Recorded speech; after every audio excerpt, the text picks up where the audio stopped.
코로나 팬데믹 이후에 교회 안에서 일어나는 가장 큰 변화는 교회의 모든 소그룹 활동을 중단한 것이다. 그렇게 말할 수 있습니다. 셀 예배, 또 각 자치회, 교회 학교에서는 분반 공부, 또 시온 실버 대학 각종 봉사 활동, 전도 활동, 또 이전에 열심히 했던 알파 코스, 이 모든 소그룹 활동, 봉사 활동을 다 중단했습니다. 사회적 거리두기로 온라인, 오프라인 공예배만 드리고 기타 모든 교회에서 활발하게 진행했던 소그룹 활동들을 다 중단해버리고 말았습니다. 목회 데이터 연구소의 보고서에 하면은 이 셀 예배를 드리는 교회 같은 경우에 코로나 전에는 42% 정도의 성도들이 매주일 셀 예배를 참석했는데 이 코로나 팬데믹 이후로 9% 정도로 셀 예배 매주 드리는 성도들의 퍼센테이지가 9%밖에 되지 않는다는 그런 통계를 보았습니다. 대그룹이 예배로 채워질 수 없는 그러한 것들이 이 소그룹 활동을 통해서 보완이 됐는데 이 소그룹 활동이 완전히 전면 중단함으로 인해서 성도의 신앙이 크게 약화되며 교회 활동이 크게 침체되었습니다. 이것은 한국 교회뿐만이 아니라 세계 교회가 다 마찬가지입니다. 2년 4개월 동안 지속된 이 코로나 팬데믹으로 참 이전에 우리가 경험하지 못했던 그런 일들을 경험을 했습니다. 다행스럽게도 이 팬데믹이 조금씩 이렇게 풀리면서 사회적 거리두기가 해제되고 또 교회 안에서 이 소그룹 모임이 전면적으로 또한 시행됨으로 인하여 어쨌든 하나님 앞에 우리가 감사할 따름입니다. 그렇지만은 이 장기간 사회적 거리두기를 하면서 마스크 쓰는 것과 또 사람들 간의 이 거리두기가 이제 생활화되어 버리고 말았습니다. 선뜻 다른 사람에게 가까이 다가서지 않으려고 하는 것이 지금 우리에게 있어서 발생한 문제라면은 문제라고 말할 수가 있습니다. 자, 이런 현실 속에서 오늘은 여러분들에게 이 소그룹 셀 예배의 중요성에 대해서 여러분들에게 말씀을 전하고자 합니다. 우리 교회가 셀 목회를 지향하고 있는데 이 셀 목회란 하나님의 말씀이 선포되는 주일 대예배와 또 성도들의 삶을 함께 나누는 소그룹 셀 예배, 이 두 가지 예배를 축으로 해서 말씀과 삶이 병행하는 건강한 신앙생활을 추구하는 것입니다. 오늘 본문 말씀인 이사야 40장 31절 말씀을 통해서 우리가 어떻게 하면 건강한 신앙생활을 할 수가 있겠는가를 오늘 말씀을 전하고자 하는데, 먼저 잠깐 영상을 잠시 보신 후에 말씀을 계속 전하도록 하겠습니다.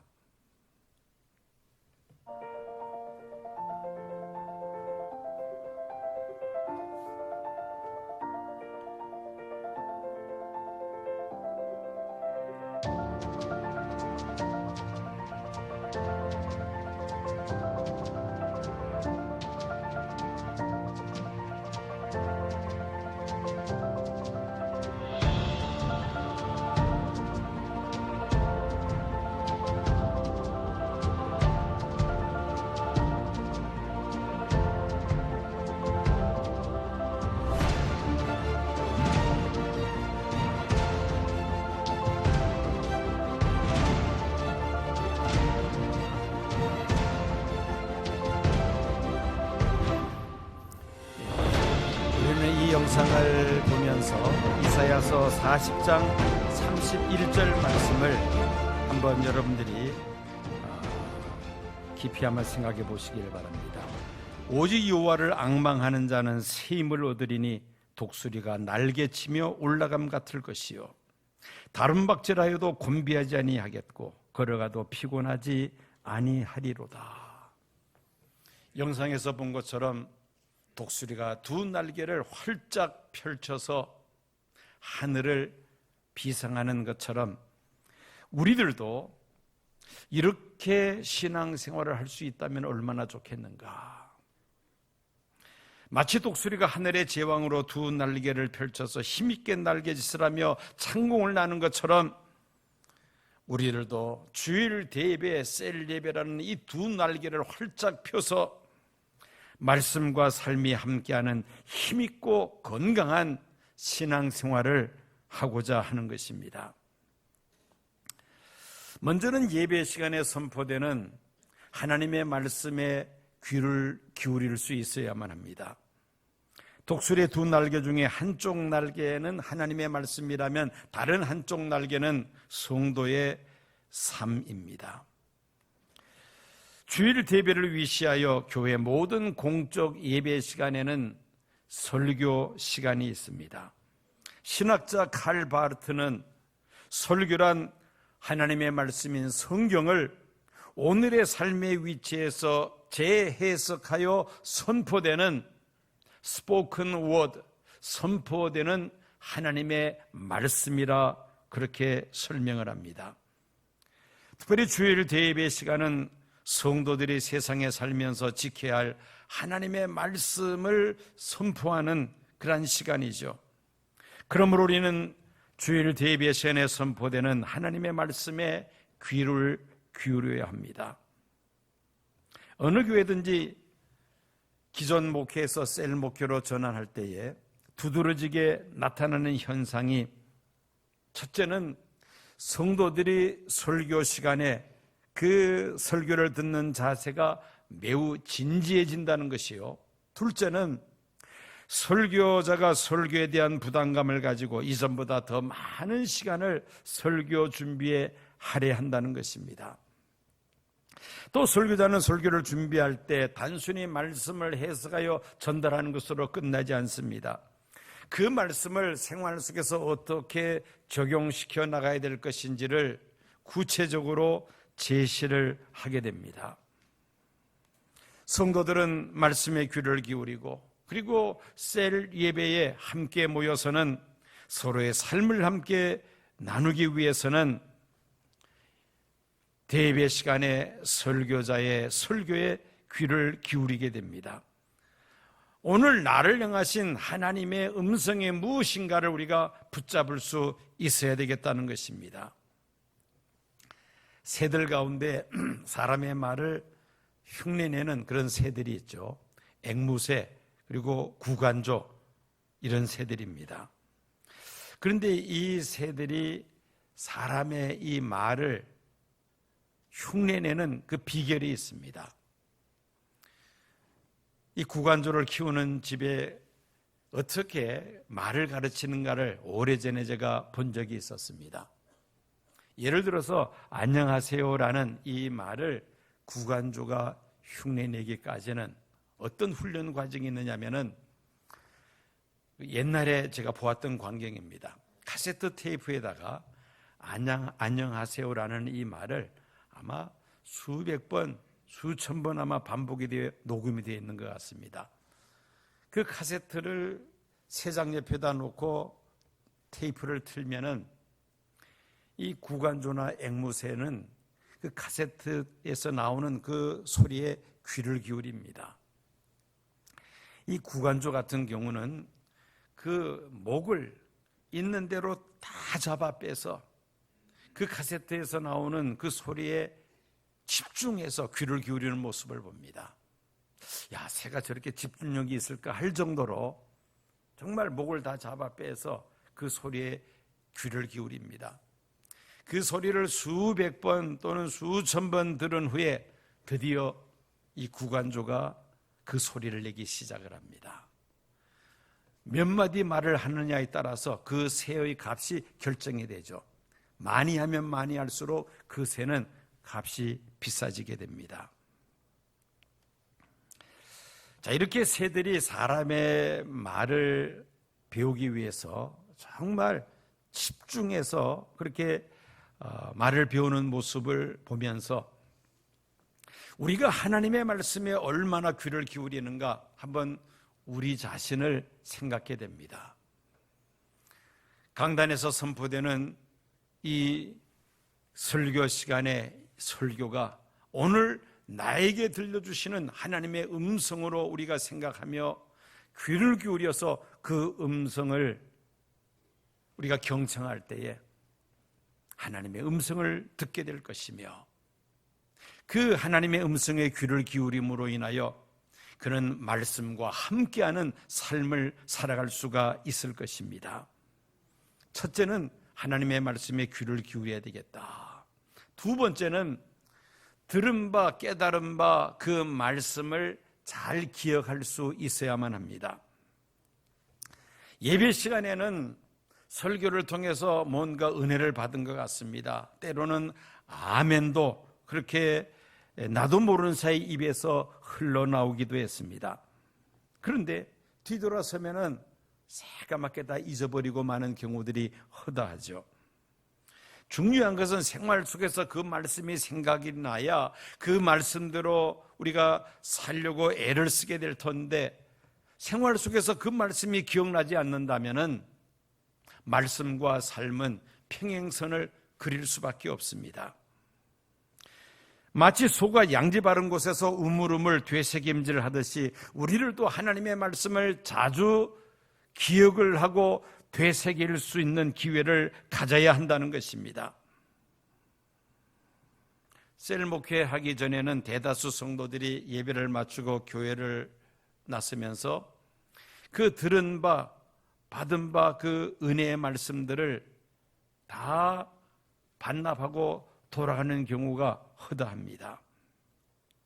주중에 내가 지난 주일 예배를 드리면서 어떤 설교를 들었느냐, 내가 어떤 은혜를 받았느냐 전혀 기억나지 아니할 때도 있습니다. 그러면 일주일 내내 그 받은 바 은혜의 말씀을 생각지 못하고 그냥 한 주간을 지나고 맙니다. 그런 식으로 신앙생활을 10년, 20년 계속해 왔습니다. 신앙에 자라지를 못하며 습관적인 신앙인으로 남아있을 수밖에 없습니다. 그러나 우리가 주일날 하나님 앞에 예배드리면서 받은 그 은혜의 말씀을 잊지 않고 자주 생활 속에서 기억하면서 그 말씀대로 살기를 노력한다면 우리의 신앙은 달라질 수밖에 없죠. 성장할 수밖에 없다는 것입니다. 그러므로 우리는 주일날 들은 바 말씀, 깨달은 바 그 말씀을 자주 생활 속에서 기억할 수 있어야 할 것입니다. 세 번째는 그 말씀대로 살기를 힘쓰는 것이죠. 야고보서 1장 22절을 보면은 너희는 말씀을 행하는 자가 되고 듣기만 하여 자신을 속이는 자가 되지 말라고 말씀합니다. 말씀을 듣고 행하지 않는 사람은, 듣기만 하고 행하지 않는 사람은 자신을 속이는 사람이라고 그렇게 말씀하고 있습니다. 야고보서 2장 17절 말씀을 보면 이와 같이 행함이 없는 믿음은 그 자체가 죽은 것이라고 말씀합니다. 말씀을 듣기만 하고 행하지 않는 그런 믿음은 죽은 믿음과 같다는 것이죠. 심지어 26절을 보면은 영혼 없는 몸이 죽은 것 같이 행함이 없는 믿음은 죽은 것이라고 말씀합니다. 우리가 말씀을 듣기만 하고 예배에 참여만 하고 생활 속에서 그 말씀을 행하지 않는다면은 그것은 바로 죽은 믿음이라고 야고보는 말하고 있습니다. 야고보는 야고보서 2장 22절에서 믿음과 행함과의 관계에 대해서 결론적으로 이렇게 말합니다. 믿음이 그의 행함과 함께 일하고 행함으로 믿음이 온전하게 되느니라. 말씀을 듣고 그 말씀을 지켜 행함으로 인하여 우리의 믿음이 온전한 믿음이 된다는 말씀입니다. 온전한 믿음이 되기를 원하십니까? 그러면 말씀에 귀를 기울이고 그 말씀을 생활 속에서 기억하고 그리고 그 말씀대로 살아가기를 힘쓸 때에 우리의 믿음은 살아있는 믿음이 될 줄로 믿습니다. 예수님은 이 말씀과 행함과의 관계에 대해서 건축자가 집을 짓는 것으로 비유하셨습니다. 두 부류의 건축자가 있는데 하나는 모래 위에 집을 짓는 자며 또 하나는 반석 위에 집을 짓는 자라고 예수님은 말씀하셨습니다. 모래 위에 집을 짓는 자는 말씀을 듣고도 행하지 않는 사람은 모래 위에 집을 짓는 것과 같아서 비바람이 몰아치고 그리고 폭풍이 몰아치면은 무너져 버리고 만다. 그러나 반석 위에 집을 짓는 사람은 말씀을 듣고 그 말씀을 행하는 자로서 비바람이 몰아치고 태풍이 불어도 그 집은 무너지지 아니한다고 예수님께서 말씀하셨습니다. 말씀을 듣고 행하는 자가 바로 반석 위에 집을 짓는 자라는 것입니다. 오늘 예배에 참석하신 성도님들은 모래 위에 집을 짓는 자가 아니라 반석 위에 집을 짓는 지혜로운 믿음의 사람들이 다 되시기를 축원합니다. 짐을 리어카에 싣고 앞으로 끌 때에 한쪽 바퀴에 바람이 빠졌다든지 한쪽 바퀴가 잘 움직이지 않는다면 어떻겠습니까? 아마 그 리어카를 끌고 가기가 매우 힘들 것입니다. 리어카가 한쪽으로 치우쳐서 앞으로 진행하기가 어려울 뿐 아니라 심지어 그 자리에서 뱅글뱅글 돌기만 할 수도 있을 것입니다. 그러나 양쪽 바퀴에 바람이 다 들어가 있고 또 잘 회전이 된다면 그 리아카에 무거운 짐을 실어도 큰 힘 안 들이고 우리가 그 리아카를 끌고 갈 수가 있습니다. 여러분, 노를 젓는 배도 마찬가지입니다. 노를 저을 때 좌우에 이 노에 균등하게 힘을 주어서 노를 저을 때 배는 원하는 방향으로 곧게 나아갈 수가 있습니다. 그런데 한쪽으로만 계속 노를 저으면은 이 배가 한쪽 방향으로 치우쳐 나갈 뿐만 아니라 제자리에서 뱅글뱅글 돌 수도 있을 것입니다. 우리의 신앙생활에도 균형이 있어야 합니다. 하나님의 말씀이 선포되는 이 주일 대예배 우리가 열심히 참석할 뿐만 아니라 그 말씀을 가지고 우리가 어떻게 생활 속에서 실천에 옮길 수 있을 것인가, 이 소그룹 셀 예배 또 부지런히 우리가 참석을 해서 이 균형 잡힌 신앙생활을 할 수 있어야 되겠다는 것입니다.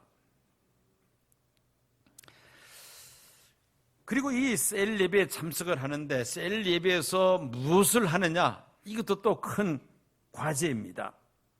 셀 예배에 참석해서 교회에 대해서 비판을 하고 다른 성도들에 대해서 헐뜯고 정죄하고 또 설교에 대해서 비판을 한다면은 아마 그런 셀 예배는 차라리 드리지 않는 것이 자신에게 유익이 될 수가 있을 것입니다.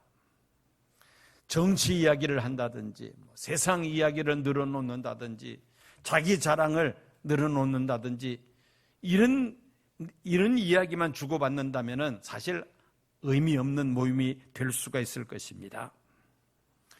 그럼 어떻게 우리가 이 셀 예배를 드려야 합니까? 우리는 긍정적인 시각을 가지고 지난주 받은 바 그 은혜의 말씀을 가지고 한 주 동안 어떻게 살아왔는가 서로의 삶을 함께 이야기합니다. 물론 그 삶 속에는 말씀대로 성공적으로 잘 산 경우도 있었고 또 말씀을 알지만은 그 말씀대로 살지 못하고 실패한 그런 한 주간도 있을 수 있습니다. 성공담, 실패담 다 함께 삶을 나누는 것이죠. 그리고 이어서 오늘 예배를 통하여 받은 은혜를 서로 나누며 앞으로 한 주 동안 우리가 어떤 목표를 가지고 한 주 동안 생활할 것인가, 목표 세우기를 하며 그 세운 목표를 가지고 한 주일 동안 우리가 힘써 행하자는 것입니다.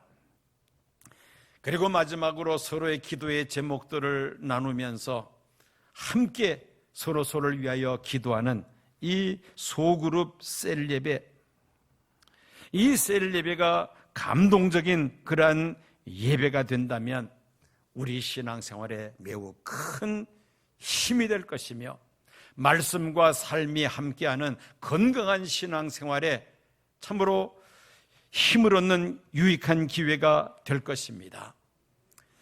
독수리 부자가 나무 꼭대기에 나란히 앉아 있습니다.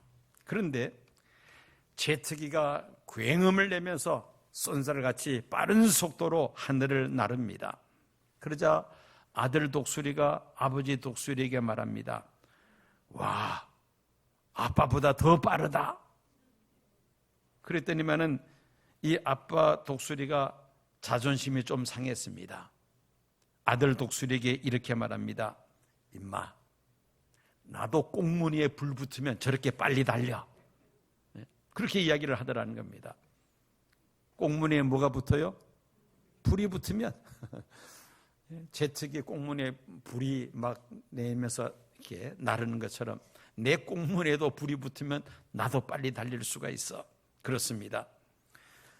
이 소그룹 셀 예배의 의미를 우리가 이해하고 적극적으로 동참하고자 하는 열정이 우리 안에서 불붙으면 우리들도 두 날개를 활짝 펼쳐서 창공을 비상하는 독수리와 같이 우리가 건강한 신앙생활을 누릴 수 있다는 말씀입니다. 요한계시록 12장은 여자의 후손으로 오신 예수님을 해치려고 그리고 교회를 핍박하며 성도를 대적하는 마귀의 역사를 요한계시록 12장 앞부분에 기록되어 있습니다. 그러나 여자의 후손 되시는 예수 그리스도께서 다시 오셔서 뱀의 권세는 깨어지며 그리고 예수님의 재림으로 마귀는 무적행 속으로 던져지며 성도들은 그리스도의 왕국을 기업으로 얻게 됨을 말씀하고 있습니다. 마귀가 교회를 핍박하는 무서운 환난의 날에 교회는 독수리의 두 날개를 받아 광야로 날아가 보호를 받게 될 것을 요한계시록 12장 14절에 예언하고 있습니다.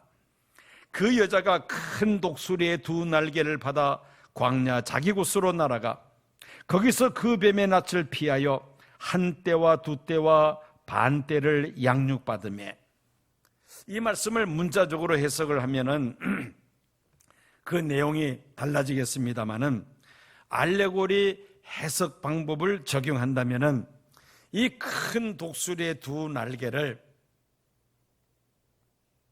하나는 주일 대예배에, 또 다른 하나는 소그룹 셀 예배에 비유할 수가 있습니다. 즉 말씀과 삶이 병행하는 건강한 신앙생활하는 성도라면 마귀의 유혹과 핍박 속에서도 능히 믿음을 지키며 승리할 수 있다는 그런 의미로 우리가 해석할 수 있습니다. 1919년 중국 우한에서 시작된 코로나19 바이러스, 세계가 코로나 팬데믹을 경험하였으며 아직도 지금 진행 중에 있습니다. 세계적으로 교회가 영적으로 침체되어가는 이 어려운 상황에서 우리는 두 날개, 주일 대예배와 그리고 셀예배라는 두 날개를 활짝 펼칠 때에 우리는 이 거센 태풍을 거슬러 비상할 수가 있는 것입니다. 역사상 위대한 업적을 남긴 사람들의 공동적인 특징은 고난과 시련을 겪었다는 것입니다. 오히려 다른 사람들보다 더 혹독한 고난과 시련을 통과한 사람들이죠. 문제는 그 고난을 잘 극복한 결과 오히려 삶의 풍성한 열매를 맺게 된다는 것입니다. 존 번연, 그는 구교의 박해 속에서 옥에 갇혀 감옥 속에서 천로역정이라는 이 대작을 집필하게 됩니다. 기독교 고전으로 많은 사람들이 지금도 이 책을 읽고 은혜를 받고 있습니다. 파스텔르는 반신불수 상태에서 질병을 이길 수 있는 면역체를 개발합니다.